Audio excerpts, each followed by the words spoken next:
Thank you. Radhe Radhe Nitin ji. Radhe Radhe Mitawani ji. Thank you Padmini ji and Gayatri ji for the wonderful session. Welcome everyone to today's edition of Daily Wisdom from Bhagavad Gita. A very warm good morning, good evening to all of you. Hope you're having a great start to your day or had a great day. Let us get started. So we are in a very interesting topic that we've been discussing. We'll take the discussion forward today on anger. We are doing a slight detour from 3.37, and that detour is based on the cross references that we are pulling up from across Bhagavad Gita, the shlokas that are related to this particular topic. And today we will add one more to that list, which we've already covered, 2.14, and it has an overlap with the concept that we are discussing as well. But more importantly, we are going to discuss anger. We'll look at the other aspect of it. Is it something that actually is required? And yesterday we spoke about this concept that you can think of situation where you think anger is absolutely needed to drive home the point or maybe have a positive outcome that you are trying to achieve. Is that really needed? And that is where we are going to have a good discussion on. I'm looking forward to that conversation. In spirituality, we have to deal with duality to overcome the duality. And like life, a lot of things are in gray. It will not be in black and white as we would like to have basically or prefer. But let's get started. I'll pull up my opening prayers and then we will get started with the topic of our discussion today. So let me share my screen. If you're not speaking, please mute yourself. That way let me share my screen and we'll get started. Okay. With our opening prayers. Gurur Brahma, Gurur Vishnu, Guru Devo Maheshwaraha, Guru Sakshat Parabrahma, Tasmai Shri Guruve Namaha. Vasudeva Sutam Devam Kamsa Chanurmardanam Devaki Paramanandam Krishnam Vande Jagadgurum Krishnam Vande Jagadgurum. Radhe Radhe, a very warm welcome once again. So let's get started. Where are we right now? So started off with, we were on 3.37. We are going in a sequence, Bhagavad Gita, and we are on 3.37, where we started off like it's lust alone, which is born of contact with the mode of passion, later transformed into anger. That's where we started. Then we took a detour because the concept of anger is introduced. I mean, it was introduced earlier as well, but again, the concept of anger came in, right? The lust, it leads to greed and anger, and that is where we again went back and revisited the concept of anger as explained by Lord Krishna so succinctly in 2.63. The entire process that anger leads to the clouding of judgment, which in turn leads to bewilderment of memory. Memory is bewildered, intellect gets destroyed, and that eventually it leads to the ruin. So from 3.37 we went to 2.63. From 2.63 we picked up another shloka which spoke about, okay, what is the basis of this anger? Right now, what happens when you write this emotion? So then it took us to this one. There are 3 gates leading to hell of self-destruction that we spoke about yesterday. In fact, we spoke about another one, which I've probably missed out on that, which is the shloka which speaks about that when this divine love, the perverted image of divine love, which when it comes in contact with the mode of passion, which is the rajas gun, that's how anger gets generated. So that is another one.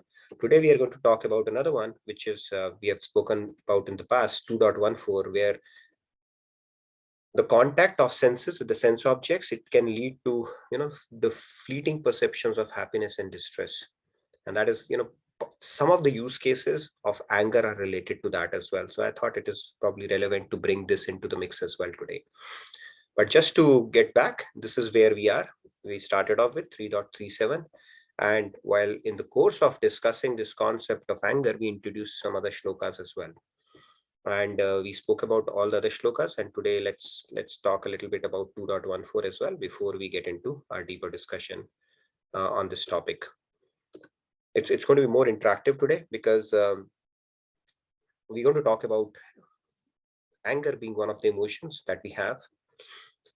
Is it something worthwhile to employ it to our advantage, especially when the intention is to have some positive result or some good, larger good as our intended objective? So can we employ this as a tool to meet that end? Can it be a means to a good end? Is what we're going to discuss. And let's move on with the shloka recitation for today. We will do our 2.63 plus 2.14 as well. So like always, you're welcome to follow.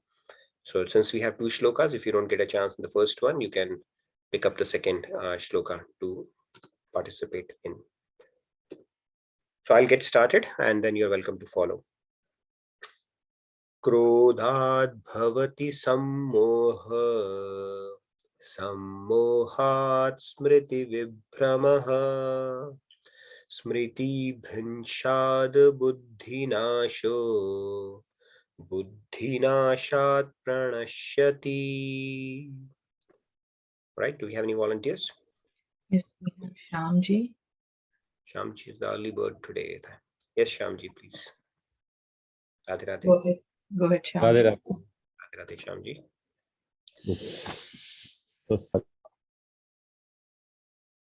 Your Okay. audio usually. Yeah, Shamji. Yeah. Go ahead, please. Radhe Radhe. Radhe Radhe.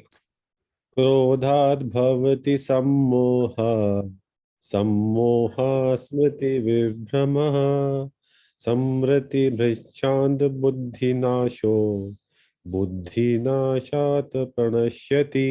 Radhe Radhe. Radhe Radhe. Very nice, Shamji. Go ahead, Samji. Radhe Radhe. Radhe Radhe, Shamji. क्रोधाद् भवति सम्मोहः सम्मोहात् स्मृतिविभ्रमः स्मृतिभ्रंशात् बुद्धिनाशो बुद्धिनाशात् प्रणश्यति. Very nice, Shamji. Radhe Radhe. Thank you very much. Ashutoshji, please go ahead. Radhe Radhe Radhe Radhe, Ashutoshi. क्रोधाद् भवति सम्मोहः सम्मोहात् स्मृतिविभ्रमः स्मृतिभ्रंशात् बुद्धिनाशो बुद्धिनाशात् प्रणश्यति. Very nice, Ashutoshi. Where are you joining us from? Actually, I live in Hyderabad. Presently, I am Jaunpur, UP. Okay, okay. Good to have you this session. Thank you very much. And actually, I joined last 3 sessions only. Okay, okay. No, good to have you. Because anger management is necessity for me, I think. Okay, okay. No worries. We'll continue on this topic. Thank you. Yes, I can see one more hand. Go ahead, Jatinderji. Radhe Radhe everyone. Radhe Radhe ji. Radhe Radhe, Jatinder. क्रोधाद् भवति सम्मोहः सम्मोहात् स्मृतिविभ्रमः स्मृतिभ्रंशाद् बुद्धिनाशो बुद्धिनाशात् प्रणश्यति. Thank you very much, Jatinderji. Very nice. So we have gone into really deep details about this shloka. Again, quick recap, just short translation, because we'll move on to the further discussion today. So we saw that anger leads to the clouding of judgment. I think I see one more hand raised. Yes, we have Rupaji's hand up. Yes, Should we Rupaji, take that? quickly we'll take you, and then we have another shloka we can go to that as Go well. ahead, Rupaji. Please go ahead. Rupaji, you'll have to unmute yourself. I don't see. Okay. Maybe we can get back once she's back. Okay. So anger leads to the clouding of judgment, which results in the bewilderment of memory. So we said when we get angry, the person whom we are getting angry with, the storehouse of knowledge or the memory that we have about that person goes for a toss. So even if that person has done a lot of good things for us in the past, and it's just one of those moments in that particular, we forget that entire memory bank. We forget all the gratitude. We forget all the good things that they have done. We forget all the fond feelings we might have had about them in the past. That moment steals everything. So the memory is confused, completely confused. It's like that zip drive in your memory. It is somebody has unplugged it. And when your memory goes for a toss, basically it is thrown into confusion. The intellect which taps into that memory to make decisions, to say, okay, how does our intellect work? We know, okay, this person, this is the experience I had with this person. It taps into the memory and then draws decision making, okay, this is how I need to deal with this person. All that goes for a toss. Intellect gets destroyed, and intellect is the compass or the guiding force for us basically as humans. And once intellect is destroyed, it's like a ship without a sail. One is ruined, right? We spoke about a lot of examples where people, they can go on and commit heinous crimes also when they are angry, and then they may end up regretting it later on. But that is how bad this emotion can be. So we've spoken about these concepts. Like I said, we started with 3.37, linked it to 2.63, then we brought in 16.21 because this lust, anger, and greed, they are gateways to hell. And then today we are going to talk about another concept in 2.14 that we have spoken about, because let's first recite that shloka and then we'll get a little bit into that as well. Matra sparshaastu kaunteya shitoshna sukha dukkhada agama payino nitya dansti tikshasva bharata. Anybody who wants to take that? Rupaji, you can go ahead. Sorry, I think Yes, could have Rupaji, please unmuted go you. ahead. I can see few hands, so let's take a few hands. Radhe Radhe everyone. Radhe Radhe. Matra sparshasu tu kaunteya shitoshna sukha dukkadaha agama payino nitya sansat tikshasva bharata. Dansti tikshasva bharata. Very nice. Thank you very much. Right, let's take a few more. Radhe Radhe everyone. Radhe Radhe. Okay, Ramya ji, please go ahead. Yes, Ramesh. Radhe Radhe. Matra sparshastu kaunteya shitoshna sukha dukkada agamapayino nityas sanstitikshastva bharata. Very nice, Ramya ji. Wonderful. Thank you. Sudhakar ji, Thakur ji. can you yes, please go ahead, Sudhakar ji. Radhe Radhe. Radhe Radhe, Sudhakar ji. Matra sparshastu kaunteya shitoshnu sukha dukkhadaha agama payona nityaha tanstik tikshasva bharata. Very nice, Sudhakar ji. Where are you joining us from? Actually, I'm joining from Saudi Arabia. I'm basically Okay. from India. Yeah. Okay. Very nice. Good to have you on this session. What time is it there? It's 6:15 Okay. Not too morning. bad. Okay. Good to have you on this session. Thank you very much. Thank you. All right. Premalata. I Premalata see ji. in your, yeah, go ahead, Premalata ji. Radhe Radhe. Yes, Premlata ji. You'll have to. I'm not. I have Wherever- unmuted you. Oops. Just hold on, Premalata ji. Yes, now. Matra sparsastu kaunteya sitoshna sukha dukkhadaah agamapayino nityaah tam stitikshasva bharata. Very nice, Premlata ji. Where are you joining us from? I am from Hyderabad, India. Good to have you on the session. Thank you very much. Okay, let's take, I can see a few new hands, so you can call out. Yes, I will call out the new names. Shriya ji, Radhe Radhe, Yes, Shri. Radhe Radhe, ma'am. Radhe Radhe Radhe Shri. Radhe. Do I have to start the video? You If can, you wish to. that will be nice if you can. Ideally, Okay, whoever- I'm starting. Matra sparshastu kaunteya shitoshna sukhdah kadah agam agam nityastam sti tiksha swabharata. very nice, Shriya ji. Where are you joining us from? I'm joining from near Varanasi. Okay, very nice. It is a place. Good to have you on Thank this session. Thank you very much for taking initiative you. with this one. Wonderful. Thank you. Okay, let's pick up the remaining hands and then we'll get started. Sure. Praghi Khurana ji, Radhe Radhe. Radhe Radhe Praghi ji. Radhe Radhe. Matra sparshastu kaunteya Sitoshna sukha dukkha Agama payino nitya Stansi tiksha swabharata. Very nice, Praghi ji. Thank you. Thank you. Thank you, Radhe Radhe. Thank you, Radhe Radhe. Shruti ji, please go ahead. Yes. Radhe Radhe, everyone.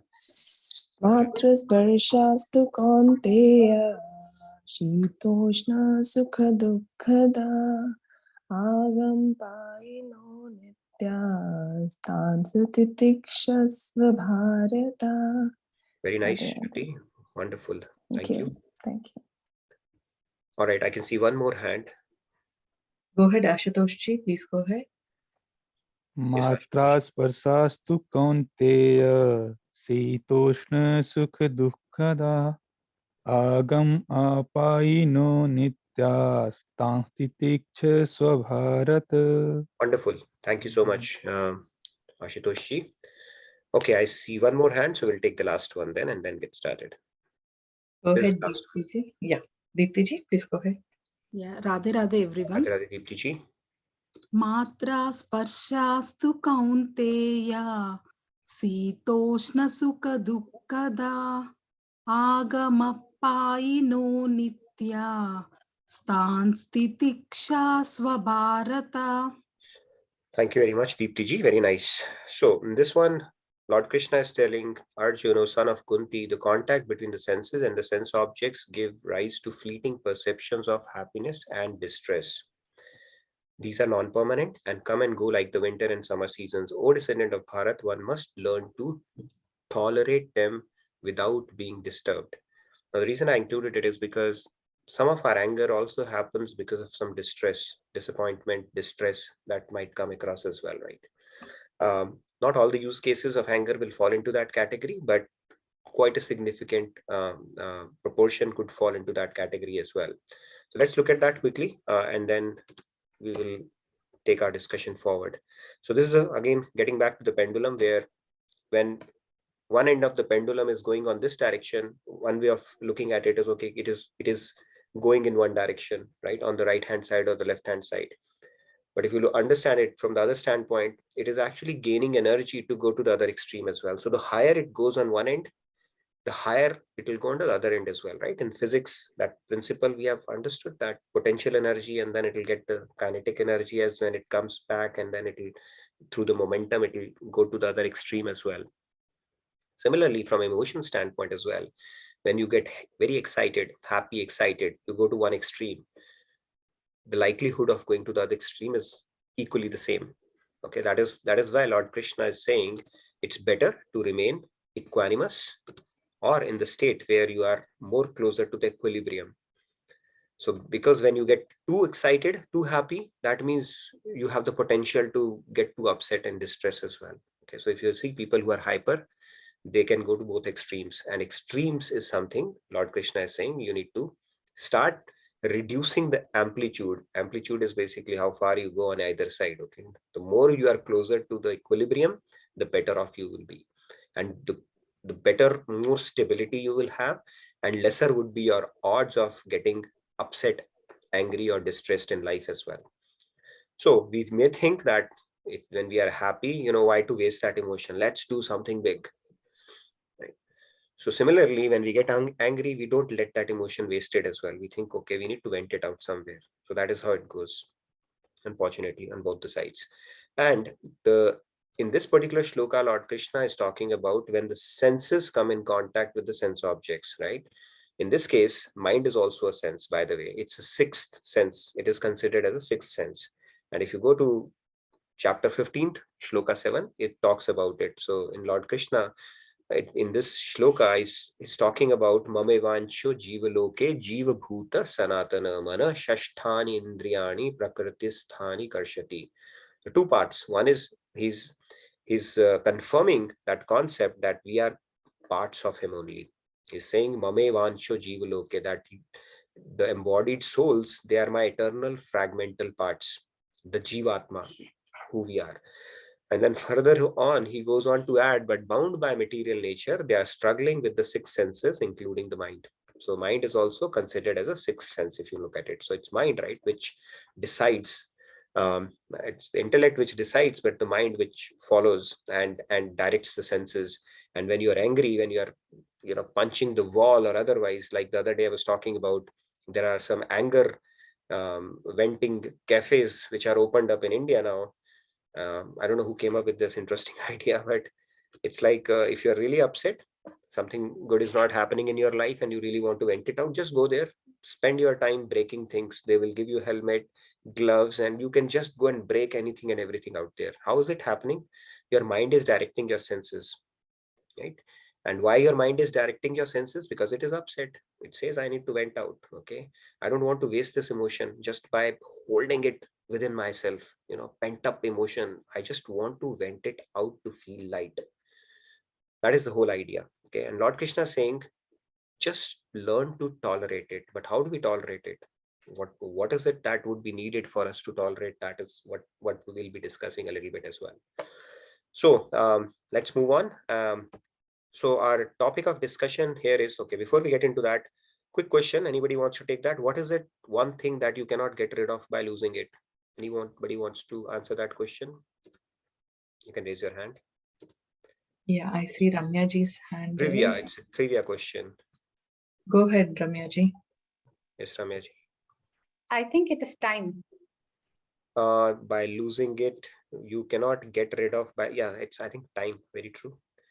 Yeah, that's true. Time is also one of those things. Anybody else who wants to add anything else? Surinder ji, yes, please. Temper is Yes, very true. Yeah. So yes, that's right.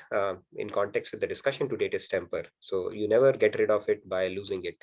You may think you would get rid of it, but you are actually building those sanskars, and over time, this will become your mindset, right? You start off with getting upset with your child, maybe at home, or wife, or spouse, I should say, not wife. It could be either way.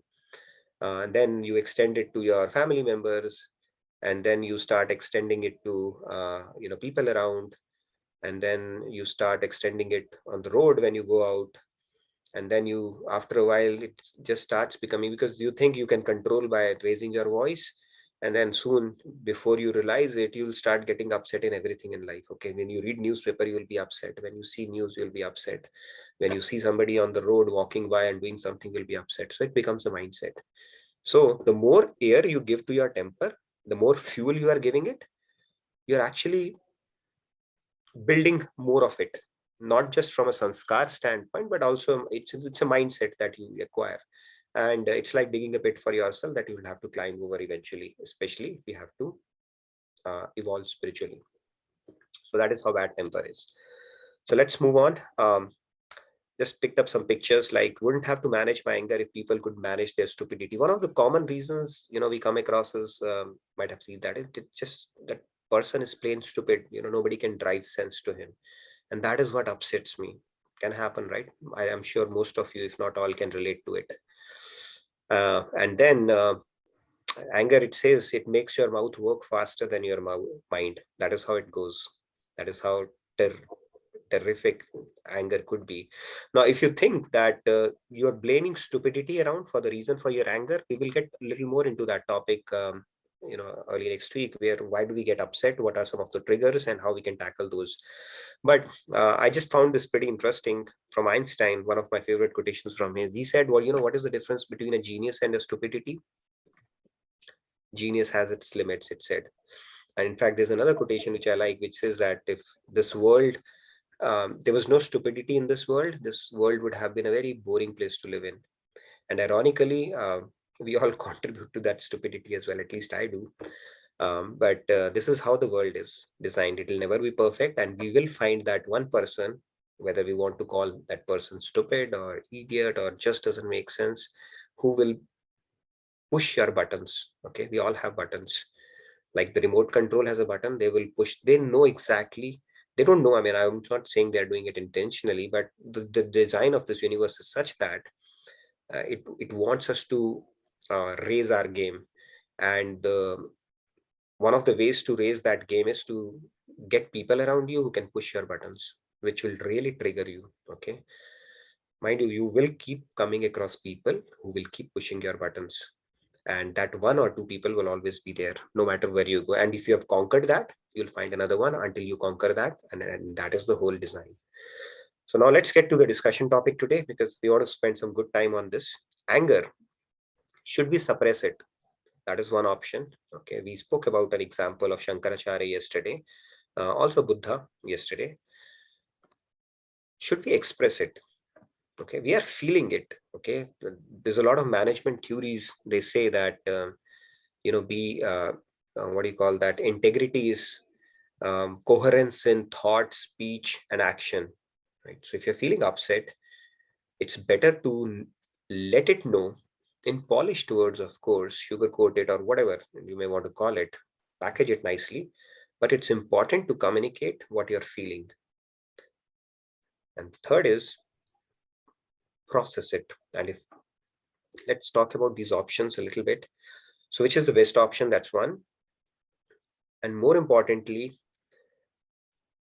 like I said yesterday, I want to speak about, because Lord Krishna is saying, this in particular emotion, lust, greed, and anger, one of these, all the three, they are sure shot gateways to hell. Okay, so let's play a bit of a devil's advocate, where people may come back and say, no, by the way, anger is needed, because I had this kind of a situation. Even if it's, you don't want to share the situation, that's fine, but you may have this thing, no, anger is important. We need to vent it from time to time to drive home the point, or to drive an objective which is positive, or which might be directed towards larger good, right? So let's have a discussion on that today.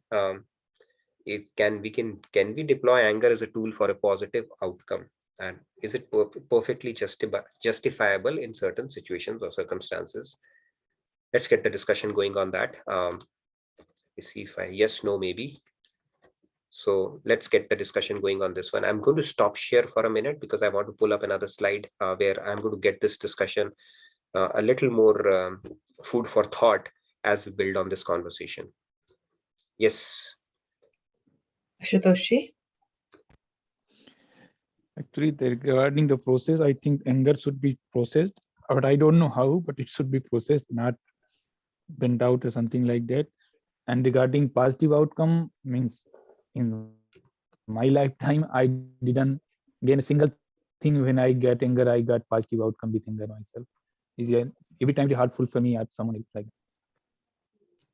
Okay, so you said that okay, you have not realized any positive outcome after getting angry. With anger, yes. Okay, all right. So let's. I might be wrong, but now let's see. There's no right or wrong answer here. See, one of the reasons of doing Bhagavad Gita study together is to really look at all the perspectives and see, come to a consensus in line with Gita's teachings, so that we all have a common understanding. So let's hear from other participants and continue building on this discussion. Sudhakarji? Hearing that. Radhe Radhe. Radhe Radhe. To the answer to your question, I think all the three options are valid and applicable, but it depends upon the individual persons and circumstances. I would say yes, no, as the God said, because on a spiritual path, it should not be there. Ideal case. Maybe yes, sometimes, if you try to control anger, it will lead to stress, and it can lead to health problems, which is scientifically nowadays. The other way is, yes, sometimes you need to express anger to what you call in a educate or to make other person prosper. There is a one story, Swamiji was also mentioning some story in one of the lecture, like, you know, I think Rabindranath Tagore ji example he was mentioning, one student came to him with a painting which was good, but I think Rabindranath Tagore said, no, it is not that good, you know, you should have done much better, just to increase his you know, excellency or his potential. So in such cases also, maybe you can consider that you may express an anger as a tool for him to, or for others to prosper or to correct or whatever it is there. So this is what I thought to share. Sure. No, that's a good point. Wonderful point. Let's hear from participants. I think this you said, yeah, it's very contextual and circumstantial, you know, really depends. All three are valid. Fair point. I really want to look at an example where I say, no, it is needed kind of a deal. Okay. It's absolutely needed to express it.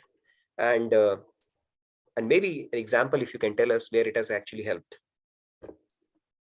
Jatinder ji, please go ahead. Hanji. So yes, I think most of the times it's a management and making sense of the other person perspective in the context. But in my case, it was only one time, yes. And it was exceptional only because all other resorts were tried and it didn't work. So it was at my work. Somebody at the senior position in HR sent me 2 emails that were very condescending, almost harassment, so much so that I felt that I have to deal with it simply because I knew that person. She did not respect politeness or diplomatic conversation or professionalism. Is just, to her it was a weakness, and that's why she continued sending me emails. So I discussed this with my director that I'm gonna have to take it with a different stance, although it's not my norm. So I went and I talked to her. It wasn't sort of anger, but it was kind of, because I don't deal with those situations in that manner. So I went and I was very firm and very strong, and almost gave her a warning to stop sending me emails and use those wordings like that. Otherwise, I will launch a grievance on her. And she stopped. She stopped after that. So it was needed in that case because she needed to hear that from me very strongly. But that was the only time. That was the only time. But most of the times, I think I am very calm and I can make sense of nonsense. Sometimes I can make sense of the 3 guns that we have, Rajas, Tamas, and Tamoguns, and different levels, and not, matching with our point of view or thinking. Got it. So yeah, I got your point, Jitendra ji. Thank you for sharing that example. So that leads me to another question now. Can we be firm, stern, and assertive, and at the same time not come across as angry or arrogant, or not be gentle at the same point? Can somebody be gentle and still be assertive and be very firm in what they're communicating? Or we really have to feel that gush of emotion from our within, and then only we can express it that way? Let's think a little deeply about this concept as well. Let's hear from other participants. We'll park this for a little bit. Let's hear from some other participants who have raised their hands, because this is a very interesting discussion, and I think we really need to come to take this forward and marry it back to what Lord Krishna is telling us, to everybody's satisfaction. So let's continue this conversation. So, Radhe, Sir, Radhe Sanjay. I think you click me. Okay, I think it is a contextual thing. It can be suppressed also, like in case you think that somebody is your boss or something higher, in case you shout angry at him, and you will be the consequences, you will be facing it. And it can be in a different context, it can be expressed also. In case certainly of your level, you can, as Jitendra told, that somebody of your level, your friend or somebody, then you can express it in a nice way. And it can be processed also. In case it is needed. Like you externally, you are telling your children or your kids and everybody, it can be positively, but keeping yourself calm as well, you can process it. Like in case anger is necessary, like in the Mahabharata, Bhisham had to be angry. He had to lift up the wheel and the shastras and all those things. It was anger was needed in case in the army, if somebody is not angry, they do not have some kind of anger, they may not be having a backbone to fight the enemy. So that kind of anger is needed at certain situations. Yep. That's Okay. my 2 Yeah, cents. I'm glad you brought in that war kind of a situation. So I'll tell you a story of Guru Gobind Singh. Yes. While he was fighting a war, I think against Mughals or somebody. I don't remember the exact story, but yes, I think with Mughals. Then I think when he was fighting against a soldier, and then once the soldier was at his mercy, he was about to kill him with the sword like this. So the soldier was at his mercy at that point, who was fighting with Guru Gobind Singh for a while. And the moment when he was about to slay him, this guy spit back at him, back at Guru Gobind Singh. And when he spit back at him, Guru Gobind Singh just stopped. Just think of it. He's about to kill this guy, and this guy who has spit back on him, he stopped at that point. And then one of his soldiers asked him, "Why did you do that?" He said, "Previously, I was fighting this guy as a matter of duty. Okay. But when he spit at me, I became angry. Okay. And I did not want to kill him with an emotion of anger or vengeance.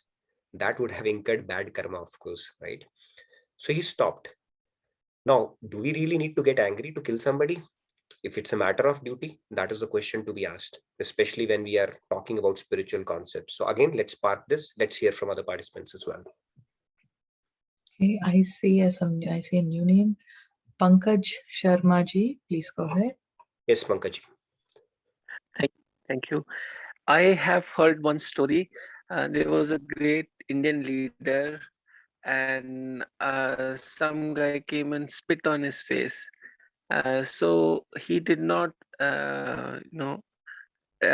retaliate. And one of his followers later asked him, "Why did you not say something to this guy who came and spit on your face?" He said, "Oh, at least somebody could spit his anger away." It's a usual saying, "Gutta thukna," like uh, that way. So higher up you go in the hierarchy, more is your responsibility, like that. Got it. Yeah, that's a great example. Also, the consciousness in which you perform the act, like we are speaking about Bhagavad Gita, right? The consciousness in which you are performing that act matters as your karma. That consciousness or the intention behind it, not the actual act. That is why even though Arjun killed thousands of people in the battlefield, if you look at it from a karmic standpoint, it was just a multiplication with zero. When Hanumanji killed so many people there in Lanka, in karmic sense, it was a multiplication with zero because it was being done as a duty towards the Lord at that point. Okay, or surrendering or aligning their will to the will of God at that point. So when we do it out of vengeance or anger, then we are incurring binding karma. But when we are doing it as a matter of duty, then it's a neutral karma. It can actually uplift our soul. So that is another fact. Let's hear from other participants as well. Go ahead, Lakshmi Prasanna ji. Please go ahead. Yes, Lakshmi. Yeah, Radhe. To my knowledge, I think all the three can go, but it depends upon the context or the situation where you are and what is the situation, how to react. I mean, the before class you said there should be a gap between before acting or reacting to the situation. I think a while and then whether to express our anger at that situation or to suppress ourselves, or I mean, after a pause, you make a process of it. Whether you can express after processing is all matters in that second. How do you control yourself?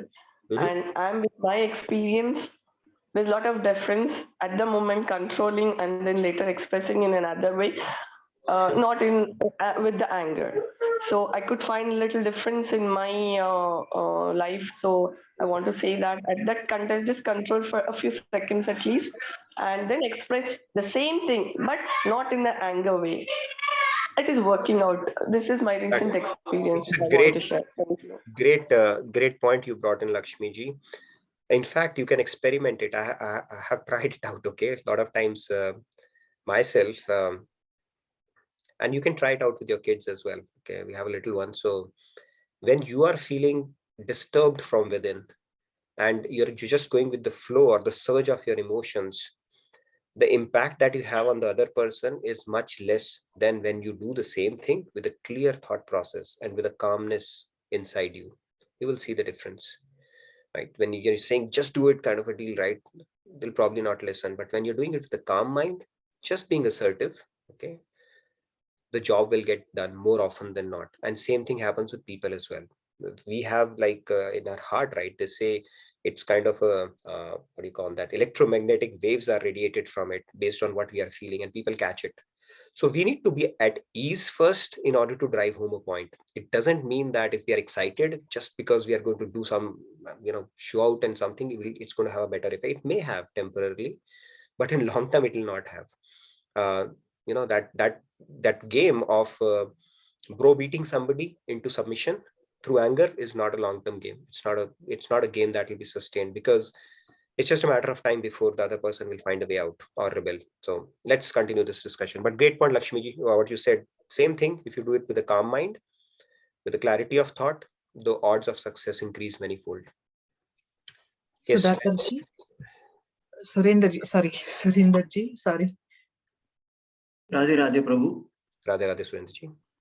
I only go by the last option, that is process. And the process would include getting angry on the anger. So that is great. Getting angry on anger. That is what spirituality says. And you should get angry. Yeah, that's a beautiful point. So once we do that, there is no question of suppressing or expression. That means churning within ourselves. Very true. That means you have actually mastered the art of introducing that gap, right? Anger usually comes like an involuntary reaction, after a while. It's more like a sneeze. Something happens, the trigger came and stimuli came, and the reaction happens, right? But if you're able to introduce that gap, nothing like it. If you're able to process it, wonderful. That is essentially what it is. Now we are gaining the mastery over introducing that gap. Beautiful point. Getting angry, venting our anger on our own anger. So wonderful. Thank you so much, Surendraji. Shruti ji. Yes. Radhe Radhe everyone. I think it's all three for me personally. Okay. So I'm a person who used to suppress it a lot and think, I don't care what other person is saying, because I'm a live and let live kind of person. So I usually thought that I don't care what other person is saying, and sometimes that's stupid, and sometimes you just have to suppress it because they're older. And what I've noticed is people who make you angry are the people who usually you expect things from, not strangers. So they are usually at home around you most of the time. So, or, at your work, people you expect from. So I usually suppressed it. And later on, I noticed that I was usually taking it out because, it goes down by the hierarchy. So I was taking it out on my kids. So then I thought it's unfair. So I started isolating myself so I don't, take it out on anyone. So I started telling my kids not to be around me when I'm angry. So just give me some space. So then I started processing it, what I need to do, because I can't suppress it anymore. I have to talk to the person who's, doing it. So I would process it and then express it in a rational way so that I don't express it on others. It's for a positive outcome. So I think it's all three of them. Suppress it for some time till you can process it and then express it in a rational way. Rather than that's a very good way of putting this. Suppress it until you can process it and then finally express it. That's pretty interesting. Yeah, great way. So point here being that suppress is not a game, that sustainable game, right? It's more about venting it up and finally finding that vent outlet out, in a more in a manner which is not going to cause more some kind of a break harmony or things around it. So basically, even though you are suppressing it, it still needs an outlet. But now you're making sure the outlet is in a manner that is not going to make the matters worse, right? At least how. So, but that's a great take on that. So we'll come back to that again. Thanks for sharing that, Shruti. Let's hear from other participants as well. I can see quite a few other hands raised as well. Yes, Sudhakar ji. Yeah, Radhe Radhe. Thank you. Actually, this is a good discussion. I think the point which Madam Shruti has just made is a good tool for the management of the current situation. And that's I really thank her also for sharing his ideas and other. But I have to share other aspect of this one, which I learned it. Of course, I'm not, whatever I'm saying is not that I'm following it. But what I thought is just anger is a one type of emotion, or you can say just opposite to the happiness. For example, when we are happy, when we express the happiness, it gives a positive vibration to the others. That means we are sharing the positive environment to others. It is quite opposite anger. Whatever, when we get anger, it shares the negative only or the destructive thing only, whether it is to others or it is to self. Even you want to suppress, it will be negative to you only if you are not able to manage it. If you want to express, or if you just it will affect others, because they will also in turn express the same way to us. In what I meant to say, for action and reaction, Newton's law. Okay, you express this anger, that guy also will express later in some form or other, and it will come back to us as a bad thing. So in overall, I think I think Lord Krishna tells in Bhagavad Gita how to control the anger. Basically, we should try to be disciplined. Actually, the food we eat, the people we meet, the talk we speak, and that is a way. I think it is very important. That's a lesson from scripture. For example, Lord Ram, we all know Lord Ram as a calm, Maryadam Purushottam, and we hear from the scriptures, even the Krishna, in spite of so much of big troubles, he talks very sweetly and explains and convinces to all, just not because he's the supreme Lord alone. I think in the whole Mahabharata also, no character except a few show anger to him, or that have a hatred feeling to him when Krishna appears. So that kind of thing, I think we should try to practice it. I'm not saying we can be masters in that. This is what I thought to share my thoughts on that. Beautiful points. Loved it. What you said, that yes, what actually we'll get into the tools part of it as well. But yes, what we eat, what we see, what we hear, all has an impact on our temperament, right? So let's say if somebody's temperament is generally angry, they're very irritated, they just need a small trigger, thin-skinned, and they'll get upset. So, I mean, and if I were to correlate, I mean, I heard it from Swamiji, I mean, if you eat a lot of chilies, that can have an impact on that as well. Okay, chilies, I mean, we'll get into the food aspect of it. Bhagavad Gita talks about everything, the kind of foods and the kind of gunas they carry, which will have a bearing on your temperament as well. So if you eat a lot of spicy chili stuff, that can build up your anger as well. If you're watching a lot of crime patrol and kind of things like that, and you listen to a lot of Metallica kind of a music, then those tendencies will be built, and they are all food for our soul or mind. We don't know the impact it is having. It actually has an impact on our temperament as well. So what we eat, what we see, what we think, what we hear, everything has a play in the grand scheme of things. Nothing is in isolation here. So if we really want to work on the anger aspect of it, we really have to be watchful with what we are feeding our senses as well. It's not a one-time game that only if I have the perfect set of people around me who will not push my buttons, will I not be angry. No, it's a much bigger game than that. First of all, that is not going to happen.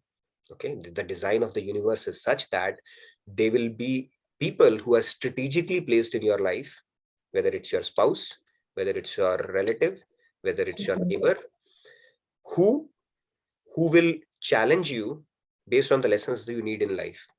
And conversely, it is happening the same. It's like a porcupine game, right? Porcupines, if they have to survive in winters, they have to huddle together, right? And when they're huddling together, porcupines, we know, right, who have long needles, when they huddle together, porcupines start complaining, hey, I'm getting pricked by you. But then the porcupine has to understand they're also pricking somebody else. And it's in mutual pricking that they can survive the winter. Otherwise, they cannot. So it's not our bad luck, first of all, that, we have that 1, 2, 3 people in our life who keep on pushing our buttons. It's our own calling. It's like When the postman comes and delivers a letter to you, you don't fight with the postman, right? That you have given me a bad letter this time, and you don't celebrate with him when he gives you a good letter or a good news. Similarly, people are simply delivering what we need from a karmic standpoint, and the lessons that we need. Once we learn that, the situations will improve. That is what scriptures tell us very clearly. So hoping that one day the situations will become perfect, it will become satyug for us, is not a right way of approaching it. We really have to figure out a game plan where we are taking control. We are not giving the remote of our in the triggers for our temperament to 10 or 15 people around, where they press a button and we are done. The more control we take, the better off we are. And how to process it, obviously the knowledge is needed to look at it in perspective. Because if we keep on harboring resentment, like I think Shruti said, that suppress it until you can process it, right? Fine, you suppressed it, but then you need to process it with knowledge. Because if that processing includes harboring resentment, then it can become even bigger problem over time. We need to process it with knowledge until we completely dilute it from inside, where it does not have any impact at all on us. Obviously, it's a big resilience that we need to build, and a lot of spiritual strength that we need to inculcate around that. It's not a straightforward process, easier said than done, but that is the process that we will be learning, or going through some of those tools as well. And part of it is reading Bhagavad Gita, like we are doing right now. Let's hear from other participants, and then we'll continue with this conversation. Seema ji, please go ahead. Yes, Seema ji. Radhe Radhe, Nitin. Radhe Radhe, Seema ji.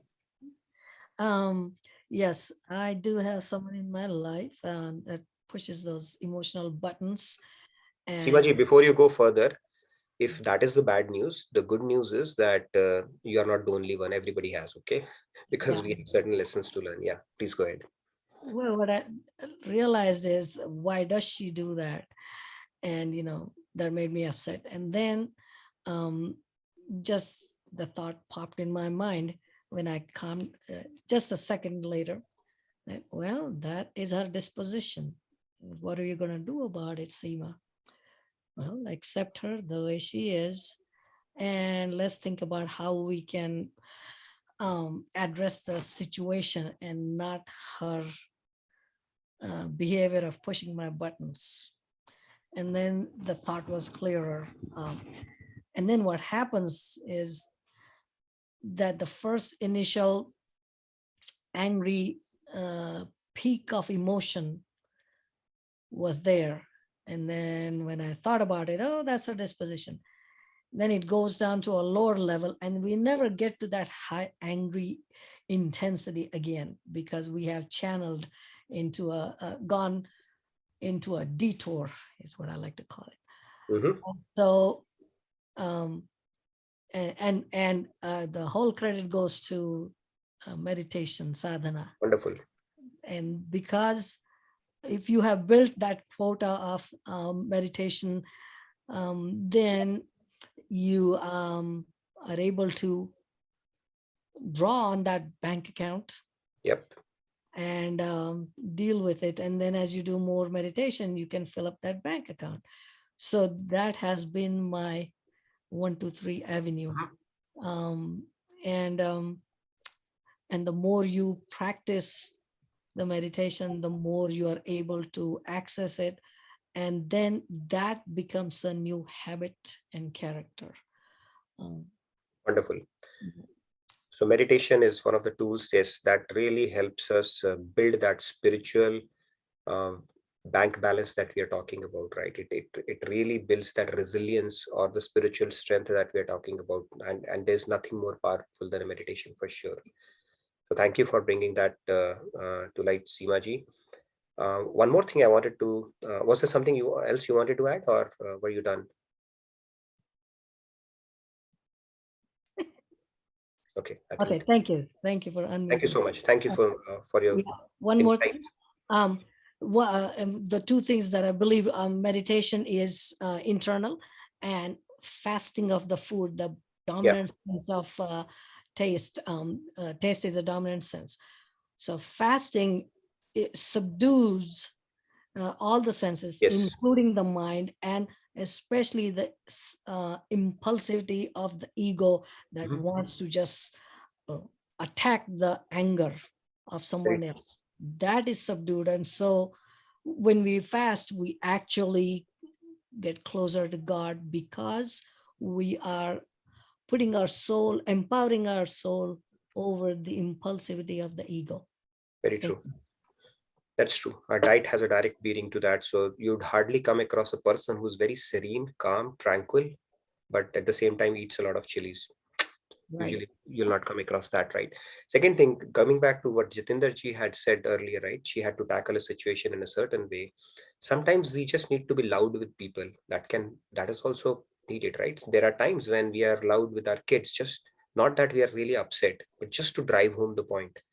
But more often than not, when we become loud with people, we are actually angry. So if we can actually get to that stage where we can put on an act of anger without getting disturbed from within, that is also possible, because the job will still get done, right? If all we are trying to do is drive home a point to somebody by showing that okay, we have not really liked it and we need to get a little animated, so be it.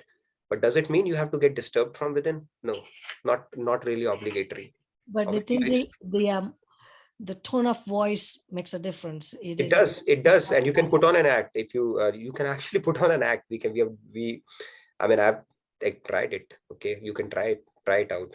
But not Yeah. someone with your level. It works No, with I'm not saying I'm my level. I'm at a no kid, level at all. works Okay. with a See, we kid. can do it with kids, but typically it's difficult to do because you have to match your inner emotion with your outward thing, right? But then when you are tranquil, and there are times, obviously, it takes a bit of a thing. It's an advanced stage. I'm not there at all. Okay, don't get me wrong that way. But then that is what our scriptures are telling us. Yesterday example that I told about Shankaracharya, this guy, even though he did not express it outwardly, inwardly something happened to him. And that is, this whole spirituality is an inward game. Okay, nothing is hidden from God and Guru. They would know exactly what's going on inside you. Okay, so only when inwardly also nothing happened, that's when he said, now you're ready. So we have to work towards a stage where we just take it away from the equation. Obviously it requires a big perspective, but we have to start taking baby steps towards that. Otherwise what will happen is we'll say, no, it's just not something we can control, and it's one of those emotions I'm struggling with, but we'll have to attack it. This anger is not a small thing. It's a big enemy residing within us. So we have to have a flanking approach towards it, including everything that we can do, so that we start diminishing it over time. And that is the perfect state I'm talking about. It's not an easy state, but people can do that. Actually, the other day I was listening to one of the speakers. He was saying that sometimes you just need to be loud to drive home a point. Doesn't mean you are actually upset. And I was saying, yeah, that's kind of interesting what Bhagavad Gita is telling us as well. You need to be street smart in the world. Doesn't mean you become evil from within. It just means that you just put on an act, and we put on an act in so many ways in the world as well, right? So nice to meet you. Why don't you come over to my place? Please have coffee with us. Even though within you might be thinking, okay, why are you wasting my time? Why don't you go away? So we are habituated to putting on an act. But when it comes to tackling some of these afflictions, that's where we struggle to put on an act, because inner we are feeling that turbulence from within, and that is something that needs to quieten down. That's essentially what Bhagavad Gita is telling us as well. Let's continue. I can see a couple of other hands, and then let's continue with this discussion. So I think and build on it and hear other perspectives as well. Sunil ji, go ahead, please. Radhe Radhe. Radhe Sunil ji.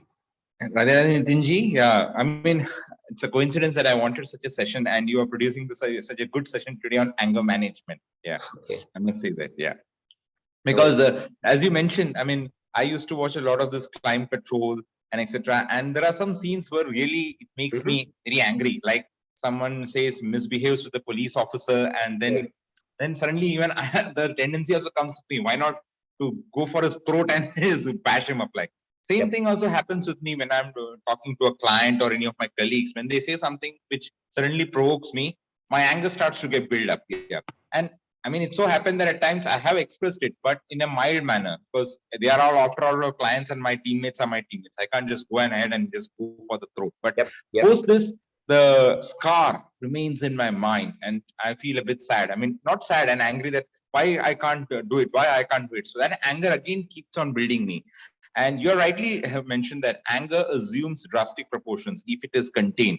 I mean, we need to express our anger, but in a more milder fashion. Just like how we give a bitter medicine in a sweet-coated pill, we need to express it in that format. But unfortunately, I am not able to do that because I really get so frustrated. Yeah, I mean, it's a very good session and it's a very good point. Yeah, but I don't know how to. I mean, at times I still feel that my anger is still in the hold on. So I'm not sure how to go for it. Yeah, I mean, if you can enlighten me on that, thoughts would be good. Yeah. Yeah, we'll get into some of the tools part of it. The one thing I would tell is, which I keep reminding myself, is that it's very difficult to acquire spiritual merit. You know, even to make a delta progress, it takes a lot of effort. And if I'm making this much progress, and because of any fit of anger, I'm just depleting that, how sad it is. So it's just like, at every instance I get angry, somebody's withdrawing, $10,000 from my account. Would I still get angry? Probably not. I'll give myself intellect a lot of reasons why I should not get angry. It's really not good for me. I'll be bankrupt very soon. But when it comes to a spiritual bankruptcy, we don't care, because it's not visible, right? What the harm that we are causing to ourselves. So the most important thing for our life is the spiritual bank balance that we have built. And we cannot just fritter it away because of this one emotion that is bringing us down. So we just need to keep reminding that knowledge, and I think that will hopefully give our intellect a lot of arsenal to tackle this emotion going forward. But yeah, thank you so much, Sunilji, and I'm glad you could make it in today's session.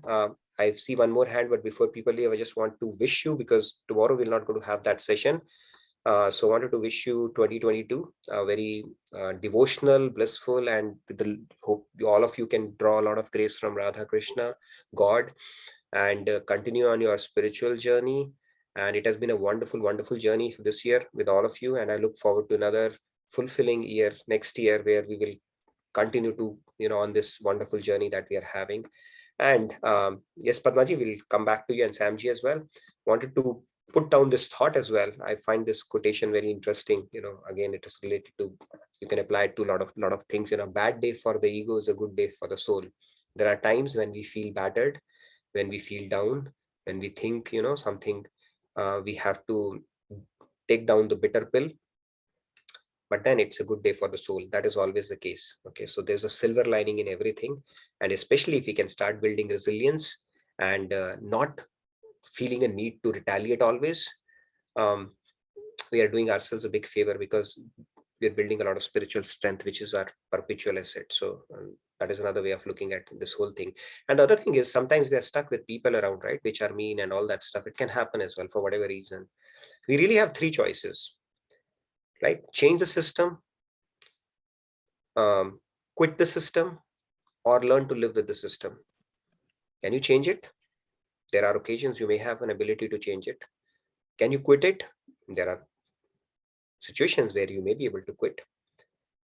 If neither of these options are there, then learn to live with it. And that's where you need to work on your tolerance, and you would need even more spiritual strength around it. Okay, so these three options are always there.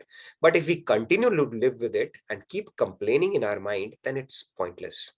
Right? We have to exercise one of those options, and that is the smartest way to progress or to move forward in life. If we are stuck in the same thing, just complaining, neither we are able to change nor quit, nor able to tolerate, then what are we doing? We need to ask ourselves, right? So something has to happen.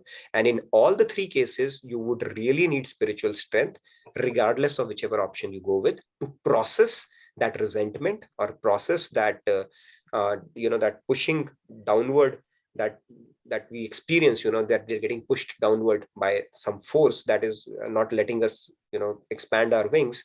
In either of those options that you try to exercise, especially when you're getting resentful, angry, upset about some situation or person around, you'll still need spiritual strength. So Bhagavad Gita is the book to refer to, and building that spiritual strength is the key. And we have already taken that big step by reading the Bhagavad Gita and investing our time on it. So that's all I can tell about. Let's take the remaining participants as well to continue with our discussion that we're having. Sam, Padmaji, thank you for waiting. I know we are on. We can please fill out the attendance tracker. I know we are a little over, so we can wrap it up in next 5 minutes or so. Please fill out the attendance tracker in the meantime. And again, wish you a very, very happy new year. Look forward to seeing you next week. Let's conclude our discussion with the last two hats that I can see. Radha. Yeah, I'll just make it quick and I'll put it in the portal. Sure.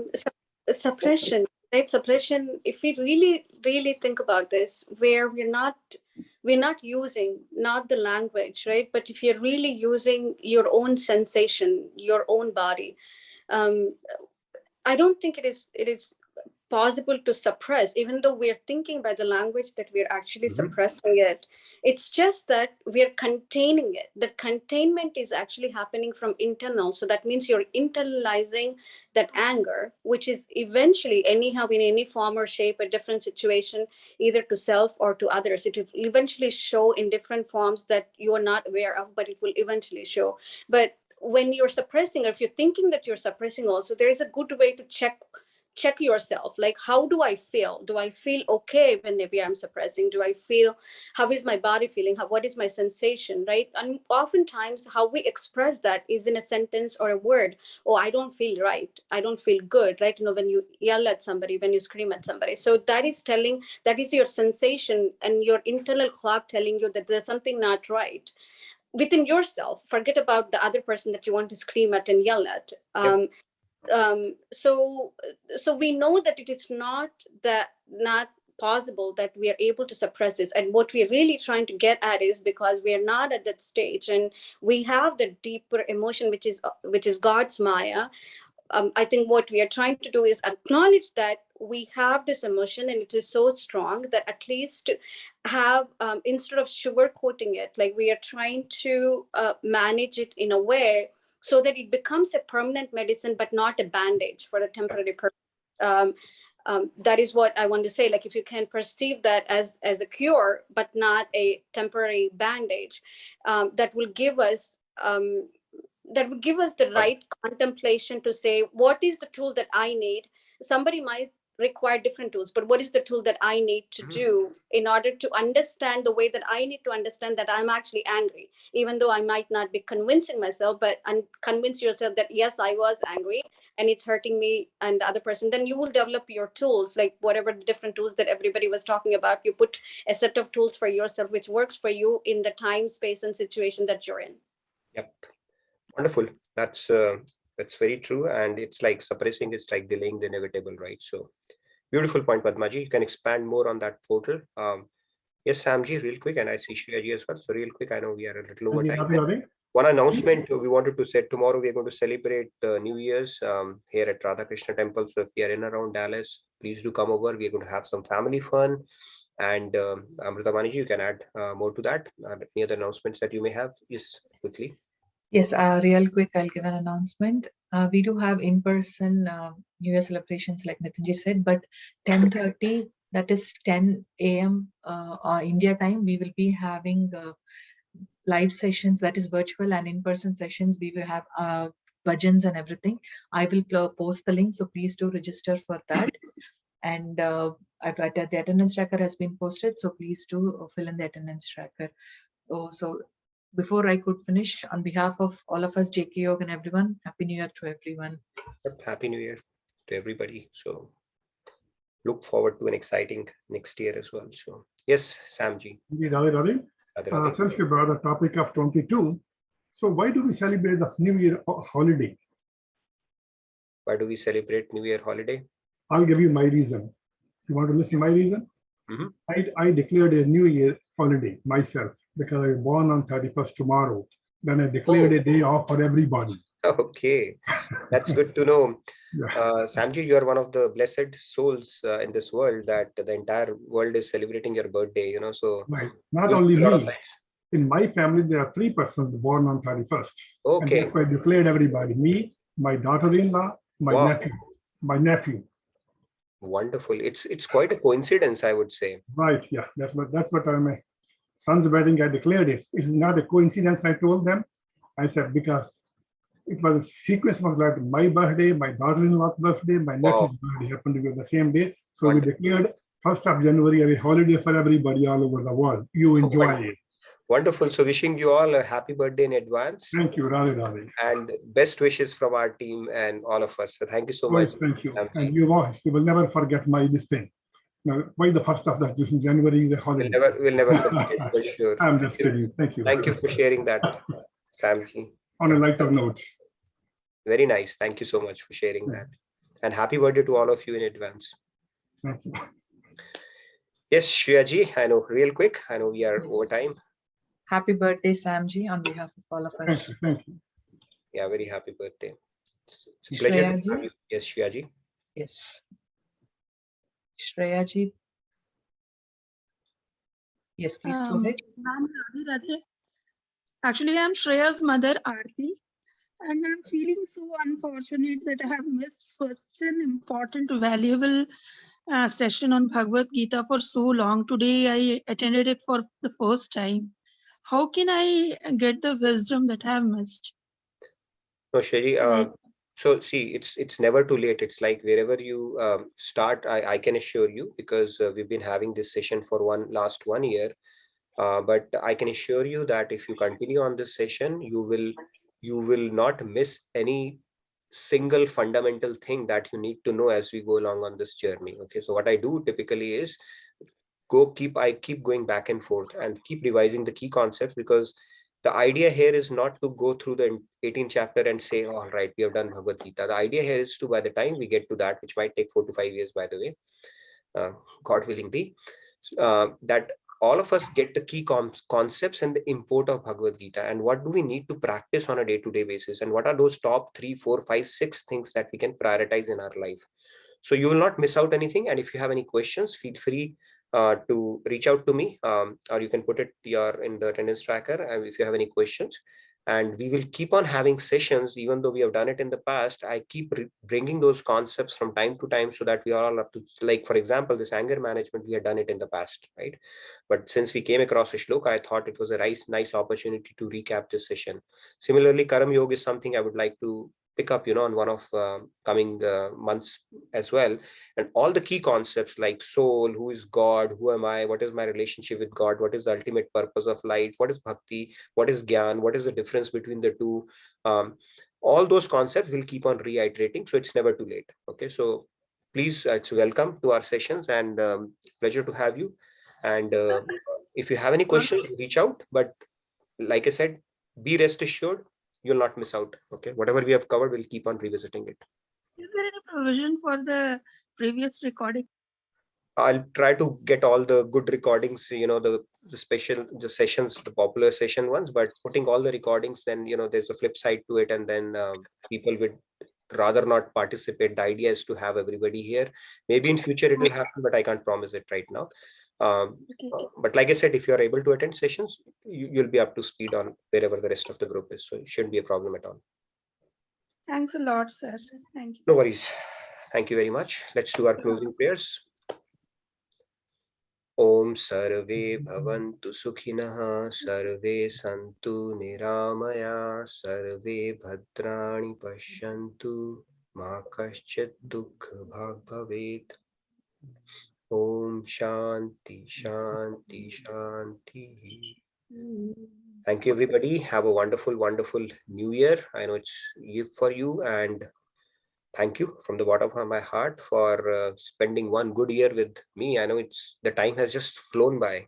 It seems like we started, not too long back.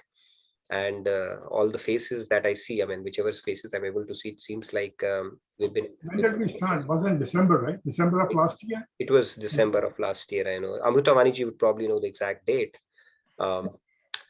Actually, it started from Jan 1st, but we had our previous sessions at the time of Gita Jayanti. We had our launch at Gita Jayanti. Yeah, I know. I remember that. And when we started off, I was like, okay, I don't know how many people would be able to come and whether they'll be interested.